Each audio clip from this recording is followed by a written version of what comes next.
In Calcutta University BCom semester 2 under CCF system. আমি Subhasis Bhattacharya, BCom classroom Dhakuria. আমার ক্লাসে তোমাদের সবাইকে ওয়েলকাম। তোমাদের আমি কস্ট অ্যাকাউন্টিং 1 সাবজেক্ট করাচ্ছি, আর চ্যাপ্টার আমি যেটা করাচ্ছি এটা হলো কস্ট শিট। কস্ট শিটের যে পোর্শনটা আমি এখন করাবো এটা হলো এস্টিমেটেড কস্ট শিট। এই এস্টিমেটেড কস্ট শিটের অঙ্ক কিন্তু তোমাদের পরীক্ষায় কিন্তু একটা থাকবে। একটা জিনিস আমি বলে দিই, দেখো হয়তো রেগুলার একটু বলে দিই তোমাদের জন্য, রেগুলার আমি কিন্তু ভিডিও ক্লাস করাতে পারি না, কারণ আমার ক্লাসের চাপ থাকে। কিন্তু আমি যে ভিডিও ক্লাসগুলো করে দিই, তোমরা ইউটিউব নিশ্চয়ই ফলো করো, যেগুলো করে দিই সেইগুলোই কিন্তু তোমাদের কিন্তু পরীক্ষার জন্য বেশি ইম্পর্টেন্ট। রেগুলার ক্লাস করা আমার পক্ষে মানে ভিডিও করাটা আমার পক্ষে সম্ভব হয় না, কারণ সারাদিনই আমার কিন্তু ক্লাস থাকে, ঠিক আছে। কিন্তু বেছে বেছে আমি কিছু কিছু ইম্পর্টেন্ট সাম আমি কিন্তু ভিডিও করে করে দিই। তোমরা কিন্তু সেই অঙ্কগুলোকে কিন্তু ফলো করো, আর পরীক্ষার আগে নিশ্চয়ই অনেক ভিডিও আমি করে দেবো।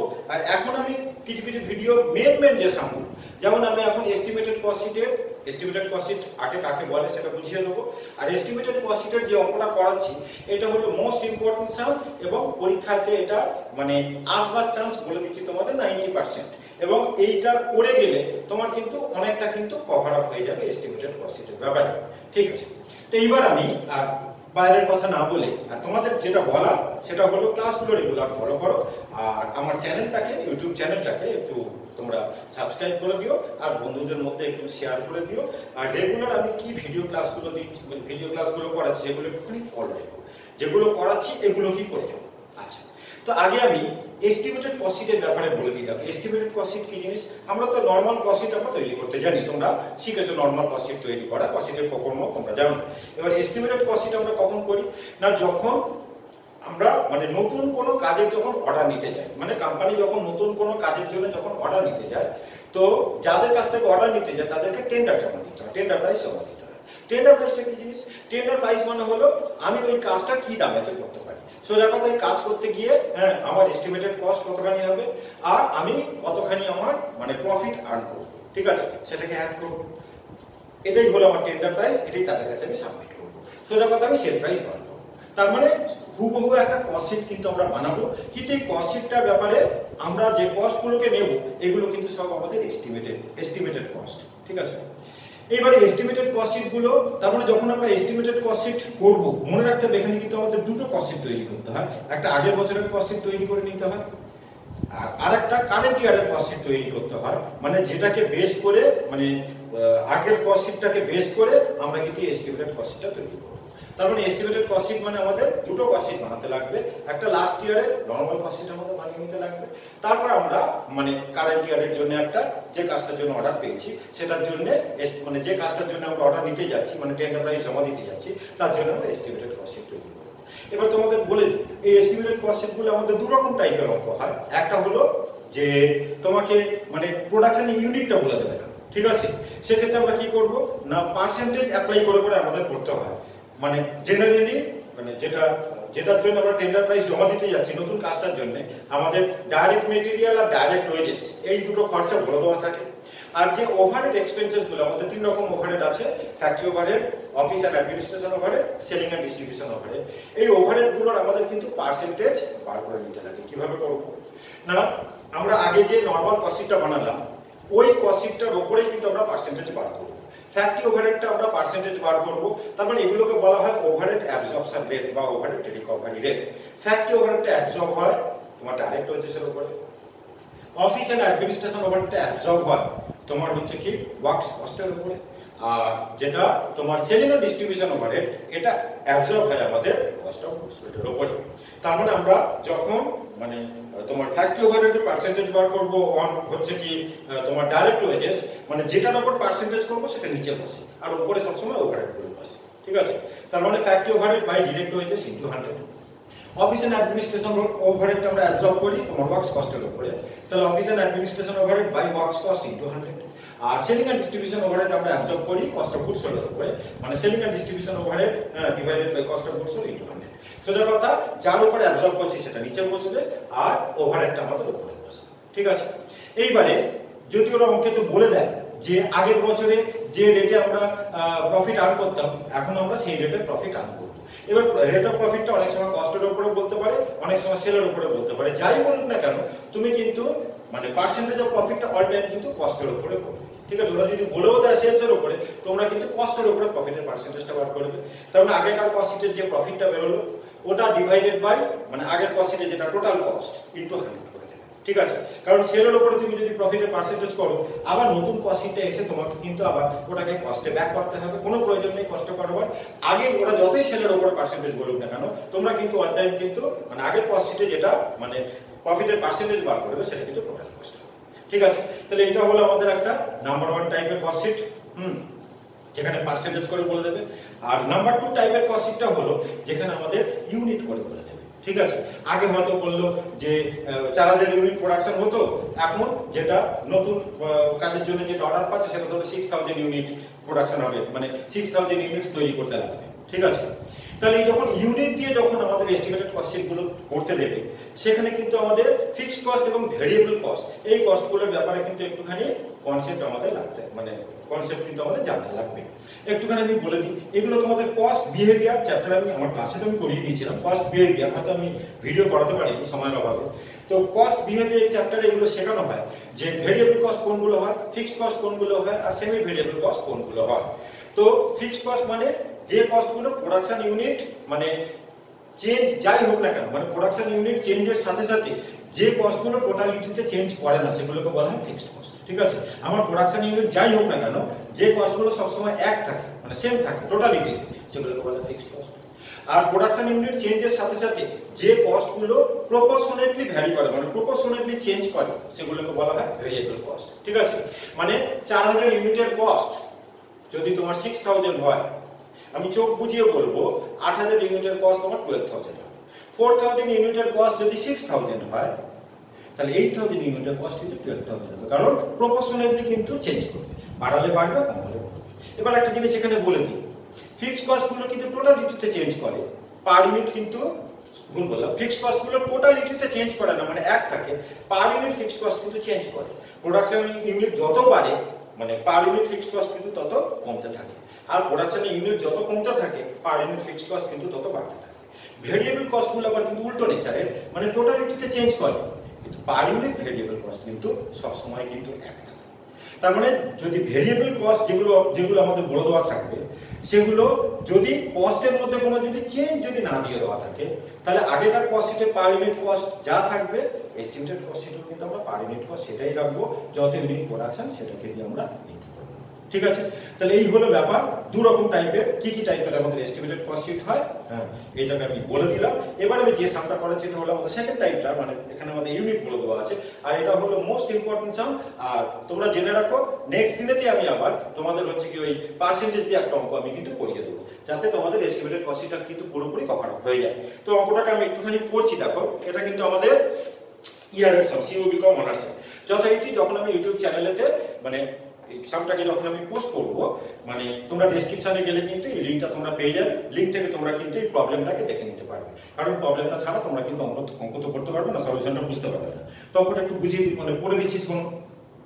বলছে P limited A manufacturer of fans manufactured and sold 2000 fans during the year ended 31st March 2023। এটা এখানে 24 লেখা আছে, এটা 2023 হবে।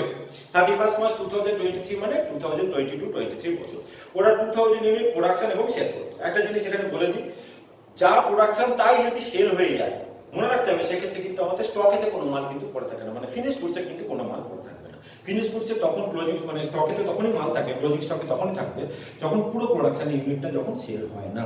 তাহলে এখানে বলে দিয়েছে production and manufacture and sold 2000 units, তার মানে আমাদের মানে যা প্রোডাকশন তাই সেল হয়ে গেছে বলে ফিনিশ গুডসে কিন্তু কোনো মানে ইউনিট আমাদের পড়ে থাকবে না। বলছে following is the profit and loss account of the company during the year. এই যে প্রফিট এন্ড লস অ্যাকাউন্টটা করে দেওয়া আছে, এটা কিন্তু ফিনান্সিয়াল অ্যাকাউন্ট অনুযায়ী কিন্তু করে দেওয়া আছে।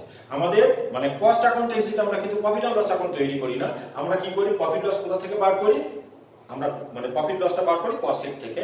এবার আলাদা করে আমাদের কিন্তু কস্টিং প্রফিট এন্ড লস তৈরি করা হয়, সেটা আলাদা ব্যাপার। কিন্তু normal profit and loss account যেটা শুধু প্রফিট এন্ড লস অ্যাকাউন্ট, এটা কিন্তু আমাদের কস্ট অ্যাকাউন্টেন্সিতে করা হয় না, এটা কিন্তু ফিনান্সিয়াল অ্যাকাউন্টিং এ করা হয়। তো আমাদের ফিনান্সিয়াল অ্যাকাউন্টিং অনুযায়ী একটা প্রফিট এন্ড লস অ্যাকাউন্ট করে দিয়েছে 31st March 2023 মানে 22-23 বছরে। ডেবিট সাইডে আমাদের opening stock of raw material আছে, পারচেজ অফ র মেটেরিয়াল আছে, ওয়েজেস আছে, ম্যানুফ্যাকচারিং এক্সপেন্সেস আছে, ক্রেডিট সাইডে তোমার সেল আছে, আর closing stock of raw material আছে। তারপর আমাদের গ্রস প্রফিট বার করেছে, গ্রস প্রফিট আবার প্রফিট আর লস অ্যাকাউন্টে এসেছে ক্রেডিট সাইডে ডিভিডেন্ড রিসিভড আছে, আর ডেবিট সাইডে আছে তোমার rent, rents and taxes, administration expenses আছে, সেলিং এন্ড ডিস্ট্রিবিউশন এক্সপেন্সেস আছে, প্রিলিমিনারি এক্সপেন্সেস রিটার্ন অফ দিয়ে দেওয়া আছে, ডোনেশন দিয়ে দেওয়া আছে, বাকিটা হচ্ছে কি নেট প্রফিট। এইটা আমাদের প্রফিট আর লস অ্যাকাউন্ট করে দেওয়া আছে। নিচে অ্যাডজাস্টমেন্টে বলছে যে the estimate made by the company for the year ending 31 March 2024, ওটা ছিল 22-23 বছর, এটা 23-24 ইয়ারের জন্য আমাদের ইনফরমেশন দিচ্ছে। এস্টিমেট গুলো বলছে যে আর as under the production and sales of fans will increase by 50%। আগে 2000 ইউনিট প্রোডাকশন হতো, এখন কিন্তু 50% ওদের প্রোডাকশন ইউনিট কিন্তু বেড়ে যাবে, তার মানে নতুন প্রোডাকশন হবে আমাদের 3000 ইউনিটস। আচ্ছা, বলছে the price of material per fan would increase by 20%। ঠিক আছে, মেটেরিয়ালের পার ইউনিটের দাম 20% বাড়বে। The labor cost per fan would go up by 10%. Per unit labor cost 10% বেড়ে যাবে। এবার বলছে of the manufacturing expenses rupees 15,000 are fixed and the balance are variable. বলছে the variable portion will be in the same proportion of material consumed and wages as in the previous year. যখন অঙ্ক করাবো এটাকে আমি বুঝিয়ে দেবো, just অঙ্কটাকে এখন করে দিচ্ছি। এবার বলছে selling and distribution expenses per fan would remain unchanged. এগুলো obviously আমাদের কিন্তু কারেন্ট ইয়ারে মানে 2023-24 এর জন্য বলছে, লাস্ট ইয়ারের জন্য বলছে না। কাজে যখন আমি এস্টিমেটেড কস্ট শীট করাবো তখন কিন্তু এই ইনফরমেশনগুলো আমাদের কাজে লাগবে। Selling and distribution expenses per fan বলেছে শুড রিমেইন আনচেঞ্জড। আর বলেছে অ্যাডমিনিস্ট্রেশন এক্সপেন্সেস তো পড়েই দিলাম। এবার বলছে selling price per fan will decrease by বলে দিয়েছে 10%। বলছে you are required to prepare two separate cost sheet for the year 22-23 and 23-24 showing cost, profit and selling price per fan and the total cost, total profit and total cost. তাহলে আমাদের দুটো cost sheet তৈরি করতে লাগবে। আগে আমরা normal একটা cost sheet তৈরি করব লাস্ট ইয়ারের, তারপর আমরা কিন্তু এস্টিমেটেড কস্ট শীটটা তৈরি করব। তো এই সাইডটাতে আমি আগে লাস্ট ইয়ারের কস্ট শীটটা তৈরি করছি। ঠিক আছে, এইখানটা এই অবধি আমি রাখবো, ওদিকটা আবার এস্টিমেটেড কস্ট শীটটা তৈরি করব। তাহলে কলম দিয়ে দিই, একটা টোটাল কলম করব, টোটাল, আর একটা পার ইউনিট। তাহলে এখানটা লিখবো যে কস্ট শীট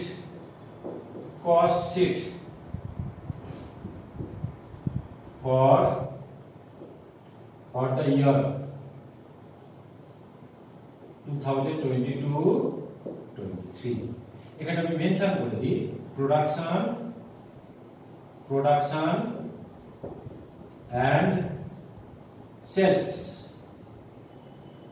2000 ইউনিটস। এটা হলো আমাদের per unit cost, per unit. এখানটা লিখলাম যে রুপিস, আর এটাকে লিখছি আমরা টোটাল, নিচে লিখলাম রুপিস, আর এখানে আমরা পার্টিকুলার্স দিয়ে দিলাম। ঠিক আছে, এখানে আমি লিখলাম পার্টিকুলার্স। তাহলে আমাদের দিয়ে দেওয়া আছে opening stock of raw material,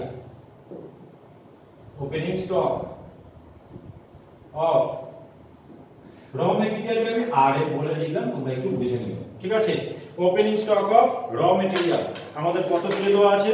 opening stock of raw material আমাদের বলে দেওয়া আছে 20,000 রুপিস। 20,000 রুপিস বাইরে লিখলাম 20,000।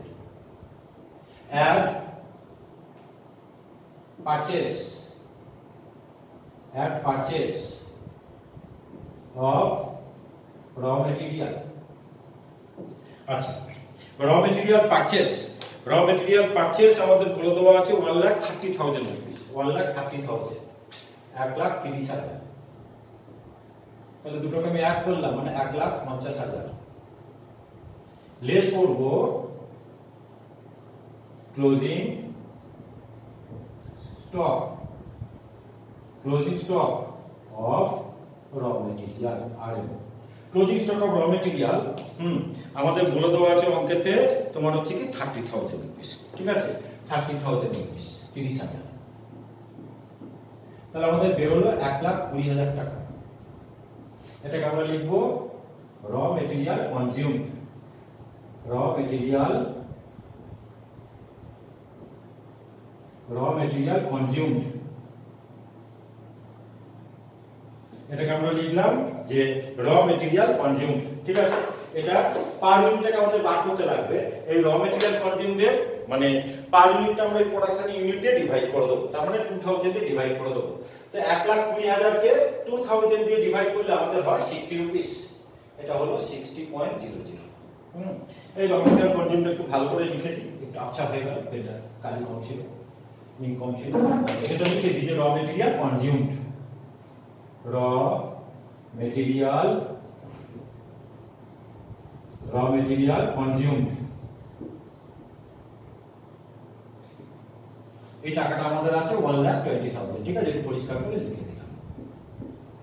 এবার আমরা লিখব add direct wages, direct wages আমাদের কত টাকা আছে দেখো, আমাদের ওয়েজেস ওরা বলে দিয়েছে, ওয়েজেস বলেছে তোমার 1,80,000। ঠিক আছে, ওয়েজেস হচ্ছে 1,80,000। ওয়েজেসটা আমরা পার ইউনিট করে দিই, 1,80,000 কে 2000 দিয়ে ডিভাইড করলে আমাদের 90 হয়। তাহলে আমরা এখানটা লিখবো যে অ্যাড করে, মানে এটা তাহলে আমাদের হবে 3 লাখ রুপিস, 3 লাখ রুপিস। আর এটা আমাদের করলে হয় 150 পার ইউনিট, 150.0। আর 3 লাখকে ওই 2000 দিয়ে ডিভাইড করলে 150 হয়। এখানে লিখলাম আমরা প্রাইম কস্ট। আচ্ছা, এবারে অ্যাড আমাদের লিখবো যে ফ্যাক্টরি ওভারহেড, এখানে আমাদের বলেছে ম্যানুফ্যাকচারিং এক্সপেন্সেস,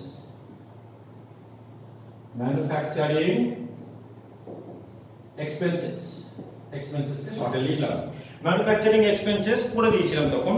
ম্যানুফ্যাকচারিং এক্সপেন্সেস আমাদের টোটাল দিয়ে দেওয়া আছে 75,000, তার মধ্যে ওরা বলে দিয়েছে 15,000 ফিক্সড, তার মানে বাকিটা আমাদের কিন্তু ভেরিয়েবল। তাহলে এখানে ভাগ করে আমি দেখাই, এটা হলো আমাদের ফিক্সড, ভেতরে লিখলাম 15,000, আর ভেরিয়েবলটা হলো 60,000। এরপরে আমি বাইরে পাঠালাম 75,000। তারপরে এটা আমাদের হলো 3,75,000। এবারে 3,75,000 কে আমি 2000 দিয়ে ডিভাইড করব, তাহলে 3,75,000 ডিভাইডেড বাই 2000 আমাদের হলো 187. তাহলে পার ইউনিট আমরা পেলাম 187. এটাকে আমরা লিখব যে ওয়ার্কস কস্ট, এটাকে আমরা লিখলাম ওয়ার্কস কস্ট। এরপর আমরা লিখব অ্যাড অফিস এন্ড অ্যাডমিনিস্ট্রেশন, একটু শর্টে লিখলাম administration, office and administration overhead. এর মধ্যে আমাদের আছে রেটস এন্ড ট্যাক্সেস।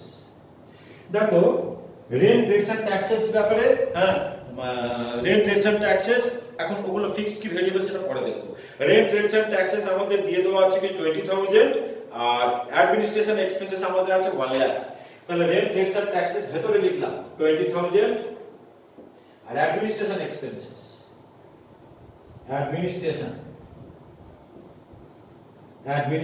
এক্সপেন্সেস আমাদের আছে 1 লাখ। এটা হলো আমাদের 1,20,000। তাহলে দুটো যোগ করলে কত হয়? আমাদের হয় 4,95,000। তাহলে এখানটা আমি কিন্তু পার ইউনিটটা বার করব, ওই 2000 দিয়ে কিন্তু ডিভাইড করে, এখানেও করে দিতে পারি। 2000 দিয়ে ডিভাইড করলে এটা কত হয়? 10 রুপিস। এটা হয় 10.0, আর এটা হয় তোমার 5। ঠিক আছে, 5.0। তাহলে 187 আর তোমার হচ্ছে কি 15 কত হয়? 20255। এই 4,95,000 কে 2000 দিয়ে ডিভাইড করলে কিন্তু এটাই বেরোবে। ঠিক আছে, 4,95,000 কে যদি আমরা 2000 দিয়ে ডিভাইড করি তাতেও কিন্তু আমাদের একই বেরোবে। এটা বেরোচ্ছে কিন্তু 4,95,000 বাই হচ্ছে কি আমাদের 2000, তাই তো?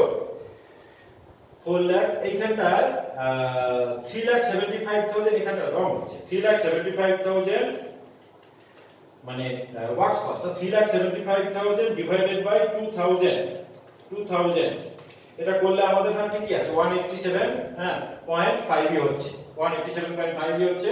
তার সঙ্গে আমাদের হ্যাঁ মানে 1,20,000 টাকা মানে 4,95,000 এলো, তাহলে 4,95,000 কে আমি ডিভাইড করছি 2000 দিয়ে, তাহলে হচ্ছে আমাদের কিন্তু 247.5 ঠিক আছে। আচ্ছা এটা আমাদের 20,000 কে 2000 দিয়ে ডিভাইড করলে এইটা আমাদের 50 হয়, মানে 1 লাখ কে 2000 দিয়ে ডিভাইড করলে 1 লাখ কে 2000 দিয়ে ডিভাইড করি কত হয় 1 লাখ বাই 2000, এটা আমাদের হয় 50 রুপিস, ওই জন্য অসুবিধা হচ্ছে। এটা হলো আমাদের 50 রুপিস ঠিক আছে 50.0 তাহলে আমাদের এখানটা হবে হ্যাঁ এটা ভুল হলো, টোটালটা আমাদের নিশ্চয়ই ভুল হলো, তার মানে 1 এটা হবে 247.5 আবার 4,95,000 কে 2000 দিয়ে ডিভাইড করলে কিন্তু আমাদের তাই বেরোবে একই ব্যাপার। যাই হোক তাহলে এটা আমাদের যেটা বেরোলো, এটা আমাদের বেরোলো যে cost of production,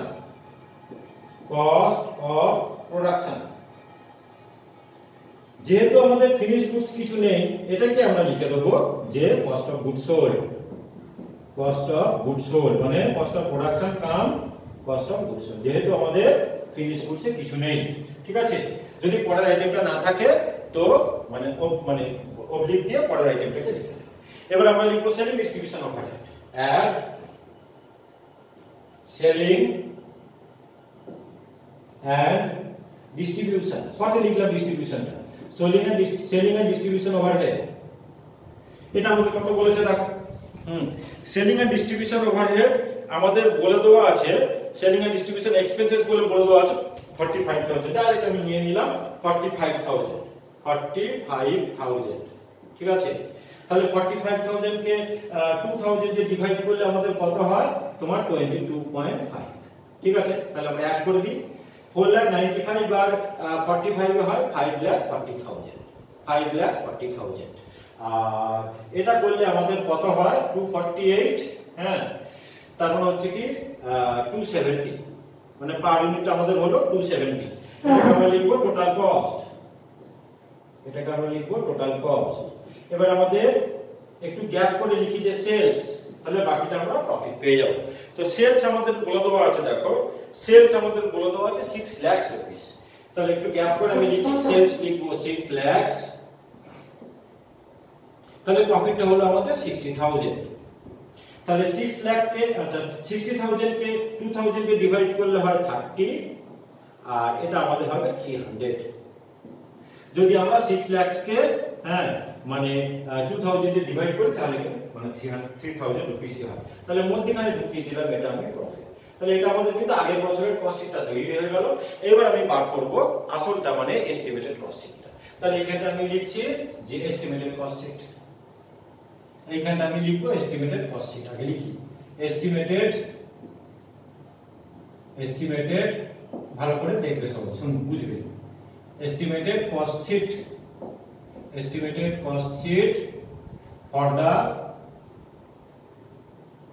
for the year 2023-24 production ইউনিটটা এখানে আমাকে কিছু লিখতে লাগবে ঠিক আছে, একটু নিচে লিখে দিই তারপর আমি কলমটা টানবো। এখানে লিখে দিই যে প্রোডাকশন কত ইউনিট হচ্ছে সেটা একটু লিখতে লাগবে। প্রোডাকশন দেখো ওরা বলেই দিয়েছিল আমাদের যে এই বছরে 50% আমাদের মানে প্রোডাকশন মানে ইনক্রিজ করবে। তো 2000 ইউনিটস আগে ছিল, 2000 এর 50% বাড়ছে মানে 1000 বাড়ছে, তাহলে আমাদের নতুন প্রোডাকশন কিন্তু 3000 ইউনিটস। এবার আমরা কলম ড্র করে নিই, আগের মতন কলম ড্র করে নিলাম, একটা টোটাল কলম দিলাম আর একটা পার ইউনিট, আচ্ছা তাহলে এখানটা লিখবো যে পার্টিকুলারস আর এখানটা আমাদের পার ইউনিট রুপিস আর এখানটা হলো টোটাল রুপিস। একটা জিনিস বলে দিই যে আমি বলেছিলাম যখন ইউনিট দিয়ে আমাদের এস্টিমেটেড কস্ট শীট গুলো দেবে তখন কিন্তু আমাদের ফিক্সড ভেরিয়েবলের কনসেপ্ট গুলো কিন্তু কাজে লাগাতে লাগবে।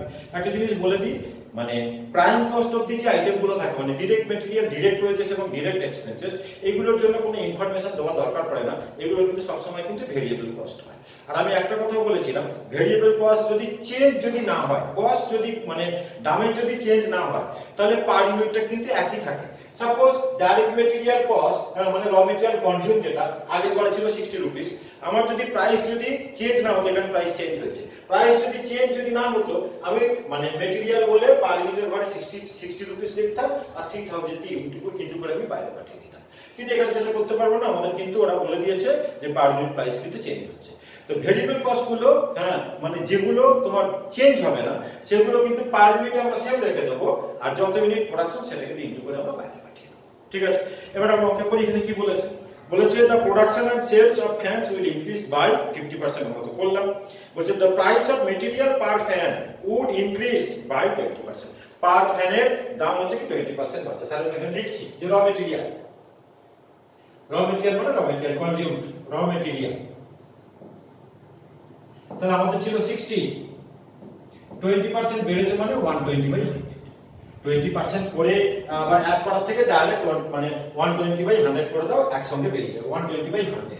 ঠিক আছে, তাহলে পার ইউনিট আমরা পেয়ে যাব, ইনটু হচ্ছে কি আমাদের প্রোডাকশন ইউনিট 3000, তাহলে এটা আমাদের হয় 72। তাহলে 72 কে আমরা 3000 দিয়ে ইনটু করব, তার মানে 2,16,000।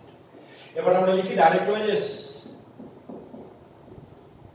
ডাইরেক্ট ওয়েজেস এটার ব্যাপারেও বলেছে যে 10% বাড়ছে। ঠিক আছে, তো ডাইরেক্ট ওয়েজেস আমাদের আগে ছিল দেখো 90 রুপিস, তাহলে 90 ইনটু 10% বাড়ছে মানে 110/100, ইনটু হচ্ছে কি তোমার 3000, তাহলে পার ইউনিটটা আমাদের মানে 99 হবে, 99।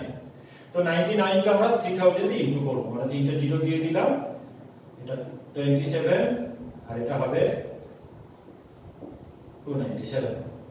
তাহলে এবার আমরা পার ইউনিট গুলো মানে টোটাল করব। এটা হলো 11 9 10 7 171, আর এটাকে অ্যাড করে দিই 0 0 0 হাতে 6 13 হাতে 1 9 10 হাতে 11 হাতে 1 5,13,000। ঠিক আছে, পার ইউনিট হলো 171। আমরা টেস্টিং এর জন্য একবার চেকআপ করার জন্য পড়ে নিতে পারি যে 5,13,000 কে আমরা 3000 ইউনিট দিয়ে ডিভাইড করে দেব। ঠিক আছে, তাহলে কিন্তু আমাদের 171 ই হচ্ছে। তাহলে এটা হলো আমাদের প্রাইম কস্ট, এটা হলো আমাদের প্রাইম কস্ট, প্রাইম কস্ট।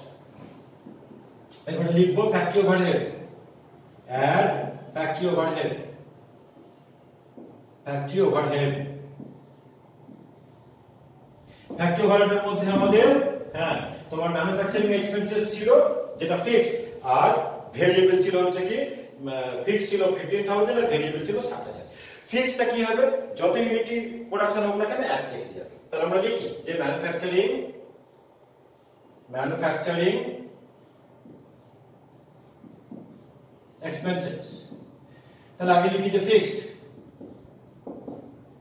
ফিক্সডটাকে আমি 15,000 লিখে দেবো বাইরে। এবার লিখবো যে ভেরিয়েবল, এখানটা লিখছি আমি ভেরিয়েবলটার ব্যাপারে ওরা একটা কিন্তু ইনফরমেশন দিয়েছে। দেখো ভেরিয়েবলটা কি হবে, তাহলে ফিক্সডটা বোঝা গেল, ফিক্সড কস্ট মানে প্রোডাকশন ইউনিট চেঞ্জের সাথে সাথে কিন্তু চেঞ্জ হয় না। ওই জন্য আগে যা পার ইউনিট আগে যা টোটাল ছিল, টোটালটা কিন্তু আগে যা টোটাল ছিল সেই টোটালটাকে কিন্তু আমি এখানে বসিয়ে দিলাম। আগেকার আমাদের টোটাল ছিল হচ্ছে কি 15,000, এখানে আমি 15,000 বসিয়ে দিলাম। আচ্ছা, এবারে ভেরিয়েবলটার ব্যাপারে কি বলেছে? বলছে যে of the manufacturing expenses rupees 15,000 are fixed and the balance are variable. এবার বলছে the variable portion will be in the same proportion of material consumed and wages as in the previous year. কি বললো? আগের বছরে material consumed এবং তোমার হচ্ছে কি ডিরেক্ট ওয়েজেস, আগের বছরের বলছে মেটেরিয়াল কনজিউমড এন্ড ওয়েজেস মানে ওর সেম প্রপোর্শনে তোমার ভেরিয়েবল মানে এই ম্যানুফ্যাকচারিং এক্সপেন্সেসটা হবে। তাহলে মেটেরিয়াল কনজিউমড আর ওয়েজেস মিলিয়ে যে কস্ট হয় এটাকে আমরা বলি আমরা প্রাইম কস্ট। সোজা কথা ওরা বলে দিচ্ছে যে ভেরিয়েবল ম্যানুফ্যাকচারিং এক্সপেন্সেসটা তোমার প্রাইম কস্টের প্রপোর্শনে হবে। তো আগেকার প্রাইম কস্ট ছিল দেখো 3 লাখ, তখন আমাদের ছিল মানে ভেরিয়েবল ওভারহেডটা ছিল 60,000। এখনকার আমাদের প্রাইম কস্ট এসেছে তোমার 5,13,000। তাহলে 5,13,000 এর রেসপেক্টে কত হয়? তাহলে বার করি এখানে। তাহলে আগেকার আমাদের ছিল 60,000 রুপিস, তাহলে 60,000 ডিভাইডেড বাই প্রাইম কস্ট ছিল আমাদের কত টাকা? প্রাইম কস্ট আমাদের ছিল হচ্ছে কি 3 লাখ রুপিস, 3 লাখ ইনটু এখনকার প্রাইম কস্ট আমাদের 5,13,000। তাহলে এটা আমি একটু ক্যালকুলেটর ক্যালকুলেট করে নিই কত হচ্ছে দেখি। তাহলে এটা আমাদের হয় 5,13,000 ডিভাইডেড বাই, এটা ডিভাইড করলে 5 হয়, তার মানে ডিভাইডেড বাই 5। তাহলে আমাদের হচ্ছে কি 102,600, ঠিক আছে। এটা আমাদের হচ্ছে 102,600, 102,600। তাহলে আমরা এবারে অ্যাড করে দেব, ঠিক আছে। তাহলে 102,600 প্লাস হচ্ছে কি 15,000 আর প্লাস হচ্ছে কি আমাদের 5,13,000, 5,13,000। তাহলে আমাদের হলো 6,30,600, 6,30,600। এটাকে আমরা প্রোডাকশন ইউনিট দিয়ে ডিভাইড করব। তাহলে ডিভাইড করে দিই 3000 দিয়ে, 3000 দিয়ে, ঠিক আছে। তোমার হলো 210.2, 210.2, 210.2, ঠিক আছে। এটাকে আমরা লিখবো ওয়ার্কস কস্ট, ওয়ার্কস কস্ট। এরপর আমরা লিখবো অ্যাড অফিস এন্ড অ্যাডমিনিস্ট্রেশনকে একটু শর্টে লিখলাম, অফিস এন্ড অ্যাডমিনিস্ট্রেশন ওভারহেডকে শর্টে লিখলাম। তার আন্ডারে আমাদের কি কি ছিল, মানে rate, rates and taxes, rate, rates and taxes. দেখো রেন্ট, রেন্ট, ট্যাক্সেস এগুলো কিন্তু আমাদের ফিক্সড কস্ট, বলার প্রয়োজন পড়ে না। তো রেট, রেটস এন্ড ট্যাক্সেস আগে বাড়া ছিল 20,000, হ্যাঁ এখানে লিখেই কি এটা হলো ফিক্সড, এটা হলো ফিক্সড। তাহলে 20,000 বাইরে পাঠিয়ে দিলাম। এরপর আমাদের আছে অ্যাডমিনিস্ট্রেশন এক্সপেন্সেস, একটু শর্টে করে লিখলাম অ্যাডমিনিস্ট্রেশনকে অ্যাডমিনিস্ট্রেশন এক্সপেন্সেস। এর ব্যাপারে কিন্তু আমাদের একটা ইনফরমেশন বলে দেওয়া আছে। দেখো কি বলেছে, বলেছে যে administration expenses are to be charged, বলছে যে at the same respective percentage as in the previous year. আগের বছরে অ্যাডমিনিস্ট্রেশন এক্সপেন্সেস এর পার্সেন্টেজ যা ছিল এখনো তাই থাকবে। একটু আগে আমি বলে দিয়েছি যে যখন আমাদের এই পার্সেন্ট মানে ইউনিট দিয়ে যখন দেয় না তখন তো আমরা পার্সেন্টেজ দিয়ে মানে এস্টিমেটেড কস্টটা করি, মানে ওভারহেড গুলোকে আমরা মানে অ্যাবজর্ব রেটটা আমরা বার করে নিই। বলেইছিলাম ফ্যাক্টরি ওভারহেডটা আমরা অ্যাবজর্ব করি ডাইরেক্ট ওয়েজেসের উপরে, অ্যাডমিনিস্ট্রেশন এক্সপেন্সেস আমরা অ্যাবজর্ব করি ওয়ার্কস কস্টের উপরে, আর সেলিং এন্ড ডিস্ট্রিবিউশন ওভারহেডটা আমরা অ্যাবজর্ব করি কিন্তু কস্ট অফ গুডস সোল্ডের উপরে। তাহলে অ্যাডমিনিস্ট্রেশন ওভারহেডের পার্সেন্টেজটা আমাকে কিন্তু এখানে নিচে বার করে নিতে লাগবে। এখানটা আমি করছি ওয়ার্কিংস, এখানটা আমি ওয়ার্কিংস করছি, ওয়ার্কিংস। তাহলে percentage, percentage of administration, administration, percentage of administration expenses overhead যাই বল on works cost, on works cost। তাহলে আমাদের অ্যাডমিনিস্ট্রেশন ওভারহেড ছিল দেখো 1 লাখ, 1 লাখ ছিল আমাদের অ্যাডমিনিস্ট্রেশন ওভারহেড। আর আগেকার আমাদের ওয়ার্কস কস্ট হচ্ছিল দেখো 3,75,000, 3,75,000 ইনটু 100। তাহলে আমরা পার্সেন্টেজটা পেয়ে যাই। তাহলে আমরা করি ক্যালকুলেটরে 1 lakh by 3,75,000, 1 lakh by 3,75,000 into 100। তাহলে আমাদের পার্সেন্টেজ এলো 26.67%, 26.67%। তাহলে এখনকারও হ্যাঁ অ্যাডমিনিস্ট্রেশন ওভারহেডটা আমাদের যে ওয়ার্কস কস্ট বেরিয়েছে এইটা 26.67% করব। তাহলে এখনকার আমাদের ওয়ার্কস কস্ট আছে 6,30,600 ইনটু 26.67%, ঠিক আছে। 26.67% ক্যালকুলেটরে করি। তাহলে 6,30,600 টাকা, 6,30,600 টাকা ইনটু হলো কি তোমার 26.67, হ্যাঁ পার্সেন্ট, 26.67%। আচ্ছা এটা বেরোলো 168,181, ঠিক আছে। আরেকবার করি 6,30,600 ইনটু 0.2667।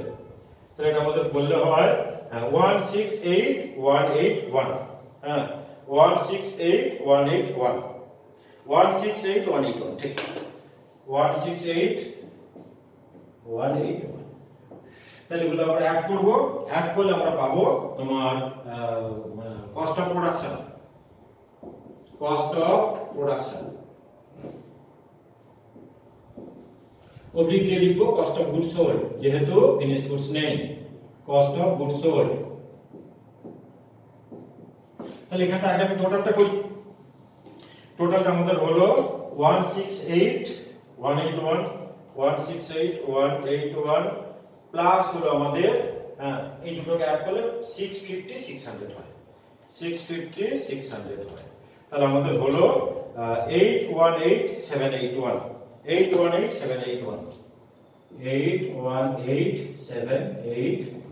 ঠিক আছে। একটা জিনিস কিন্তু আমাদের বলতে লাগবে, যখন প্রোডাকশন আর সেলস যখন আলাদা হয়, এই কস্ট অফ গুডস সোল্ড থেকে আমরা কিন্তু প্রোডাকশনের যখন আমরা পার ইউনিট যখন মানে ক্যালকুলেট করি, তখন কিন্তু প্রোডাকশন ইউনিট দিয়ে ডিভাইড কিন্তু আমরা করি না, আমরা কিন্তু সেলের ইউনিট দিয়ে ডিভাইড করি। এটা কিন্তু মাথায় রাখতে হবে। মানে কস্ট অফ প্রোডাকশন অবধি যখন আমরা পার ইউনিট করি, তখন কিন্তু প্রোডাকশন ইউনিট দিয়ে ডিভাইড করি। এই কস্ট অফ গুডস সোল্ড থেকে আমরা কিন্তু মানে সেলের ইউনিট দিয়ে ডিভাইড করে পার ইউনিট কস্টটাকে বার করি। তো এখানে তো যেটাই প্রোডাকশন সেটাই সেল, মানে সব দুটোই সমান। তাহলে 3000 দিয়ে আমরা এটাকে ডিভাইড করি, পার ইউনিট পেয়ে যাব।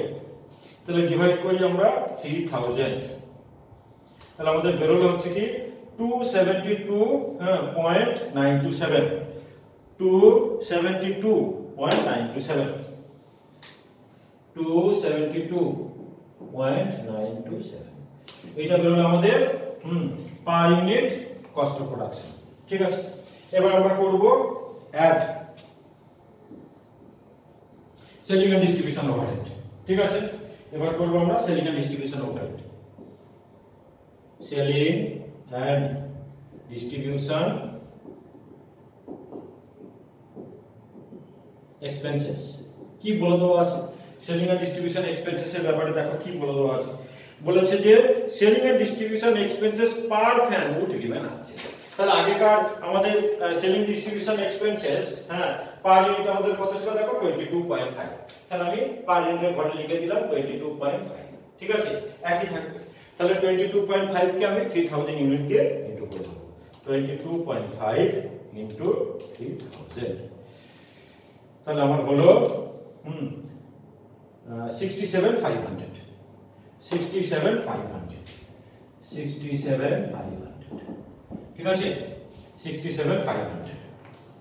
আচ্ছা ঠিক আছে, তাহলে অ্যাড করি 67,500 প্লাস 818,781, 818,781। তাহলে আমাদের টোটাল হলো 886,281, 886,281, 886,281। হ্যাঁ, আমাদের পার ইউনিটটাও করতে হবে। এটাকে আমরা 886,281, এটাকে আমরা 3000 দিয়ে ডিভাইড করব। 3000, তাহলে আমাদের বেরোলো 295.427, 295.427। তাহলে এটা হলো আমাদের টোটাল কস্ট। হয়ে গেল আমাদের অঙ্ক, এবার আমাদের হয়ে গেল টোটাল কস্ট। আচ্ছা, এবার কি বলে দিয়েছে প্রফিটের ব্যাপারে? ওরা কি বলেছে প্রফিটের ব্যাপারে? আচ্ছা, বলেছে প্রফিট বলেছে selling price per fan will decrease by 10%। তাহলে আগে আমাদের সেলিং প্রাইস ছিল দেখো 300, এখন 10% কমে যাচ্ছে। তাহলে এখানে লিখি আমরা যে সেলিং প্রাইস, তাহলে 300 ইনটু 90%, তখন আমাদের হয় 270 পার ইউনিট, 270। এবার 270 কে 3000 দিয়ে ইনটু করে আমি বাইরে পাঠাবো। তাহলে 270 ইনটু 3000 করলে আমাদের হচ্ছে 8,10,000। ঠিক আছে, আমাদের হচ্ছে 8,10,000। তাহলে দেখতে পাচ্ছি আমাদের কিন্তু লস হচ্ছে। ঠিক আছে, তাহলে মধ্যখানে লিখি আমরা যে লস, কারণ কস্টের থেকে সেল প্রাইসটা আমাদের কম এসেছে। তাহলে এটা কত হয় 25 পয়েন্ট পার ইউনিটটা হয় 25.427, আর এটা আমাদের কত হয় 76,281। তাহলে এই মানে লস হয়ে গেল, লসটা আমাদের ব্যালেন্সিং ফিগার করে কিন্তু পেল। তাহলে অঙ্কটা আমাদের হয়ে গেল নিশ্চয়ই। তাহলে এই যে এস্টিমেটেড কস্টের এই যে অঙ্কটা আমি করিয়ে দিলাম, এটা কিন্তু একটা মোস্ট ইম্পর্টেন্ট সাম আমি করিয়ে দিলাম। আর আরেকটা যেটা বলছিলাম, আর যেটার ব্যাপারে আর তিনটা আইটেমের ব্যাপারে কিন্তু আমি বলিনি। শোনো, এখানে আমাদের প্রফিট এন্ড লসের মধ্যে তিনটা আইটেম ছিল, প্রিলিমিনারি এক্সপেন্সেস, ডোনেশন এবং হচ্ছে কি ডিভিডেন্ড রিসিভ। এইগুলোর ব্যাপারে আমি কিন্তু বলিনি, এইগুলোকে দেখো আমি কিন্তু কনসিডার করিনি। কেন না, এগুলো হলো প্রিলিমিনারি এক্সপেন্সেস আমাদের হলো নন অপারেটিং এক্সপেন্সেস, আর এই ডোনেশন, ডিভিডেন্ড রিসিপ্ট এগুলো কিন্তু পিওর মানে ফিনান্সিয়াল আইটেম, এগুলো কিন্তু আমরা কস্ট অ্যাকাউন্টিং এ কখনোই আনি না। তাহলে প্রিলিমিনারি এক্সপেন্সেস, ডিভিডেন্ড রিসিপ্ট, আর একটা আমাদের আছে হচ্ছে কি ডোনেশন, এগুলো কিন্তু প্রফিট এন্ড লস অ্যাকাউন্টে এই কারণে এসেছে মানে ওগুলো পিওর ফিনান্সিয়াল আইটেম, এগুলো কিন্তু কস্ট অ্যাকাউন্টিং এ কখনো কিন্তু আসে না। তার জন্য এই তিনটাকে আমরা কিন্তু প্রিলিমিনারি এক্সপেন্সেস, তোমার ডিভিডেন্ড রিসিপ্ট, আর একটা আমাদের হচ্ছে কি ডোনেশন, এই তিনটাকে কিন্তু আমরা কস্ট অ্যাকাউন্টিং এ কনসিডার করি। ঠিক আছে, তাহলে এই অঙ্কটা আমাদের হয়ে গেল। এটা কিন্তু মোস্ট ইম্পর্টেন্ট সাম, দেখো আমি কিন্তু একটা করে দিলাম। আর পার্সেন্টেজ দিয়ে অঙ্ক, হ্যাঁ আজকে কিছুটা হিন্টস পেয়ে গেলে, এখানে কিছুটা ছিল, নিশ্চয়ই আমি চেষ্টা করবো কালকের একটা করিয়ে দেওয়ার। ঠিক আছে, তো মন দিয়ে ক্লাস আমার ফলো করো, আর আমার চ্যানেলটাকে আবার বললাম যে একটু বন্ধুদের মধ্যে শেয়ার করে দিও, আর একটু সাবস্ক্রাইব করে দিও। ঠিক আছে, তো ভালো করে পড়াশোনা করো। থ্যাংক ইউ তোমাদের সবাইকে।